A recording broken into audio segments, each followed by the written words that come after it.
Davom etamiz. Ramazon muruvvat va bag'rikenglik oyi. Unda ehson qilish, yordamga muhtojlarga ko'mak berish, yetim yesirlar holidan xabar olish eng ulug' fazilatlardan sanaladi. Yurtimizda Ramazon oyida ehtiyojmand oilalarga 1 million so'mdan yordam puli beriladi. O'zbekiston prezidenti qaroriga ko'ra Vaqf xayriya jamoat fondiga 800 milliard so'm ajratildi. Murodjon Ahadov mavzuni davom ettiradi.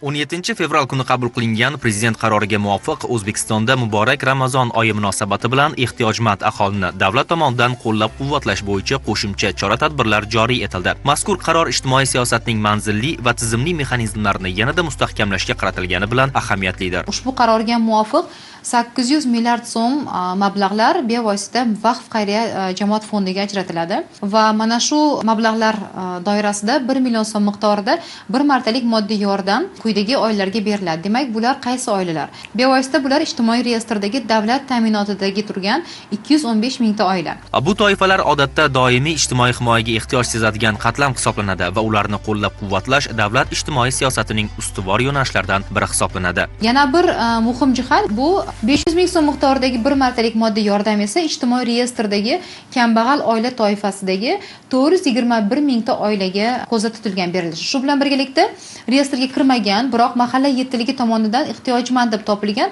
43 ming nafar oilaga ham mana shu mablag'lar berishi ko'zda tutilgan. Qarorning e'tiborga molik jihatlaridan yana biri ijtimoiy reyestrda qayd etilgan 6 ming nafar bemor fuqaroning davolanishi va jarrohlik amaliyotlari bilan bog'liq xarajatlar to'liq davlat tomonidan qoplab berilishi belgilanganidir. Mablag'lar 2026 yil 1-martga qadar tasdiqlangan ro'yxatlar asosida fuqarolarning ijtimoiy kartalari yoki bank plastik kartalariga o'tkazib beriladi. Dastur ijrosi Ijtimoiy himoya milliy agentligi hamda Vaqf xayriya jamoat fondi tomonidan ta'minlanadi. Ramazon oyining mazmun mohiyati mehr-oqibat, hamjihatlik va mas'uliyat tamoyillariga asoslanadi. Davlat tomonidan ko'rsatilayotgan ushbu qo'shimcha yordam aynan shu qadriyatlarning amaliy ifodasi sifatida namoyon bo'lmoqda. Mazkur chora-tadbirlar minglab oilalarning turmush sharoitini yaxshilash, ijtimoiy barqarorlikni mustahkamlash va jamiyatda o'zaro ishonch muhitini yanada kuchaytirishga xizmat qiladi. Murodjon Ahadov, Sanjar Shirmuhammedov, Azyan Gizakov, Zamon informatsion tahliliy dasturi uchun.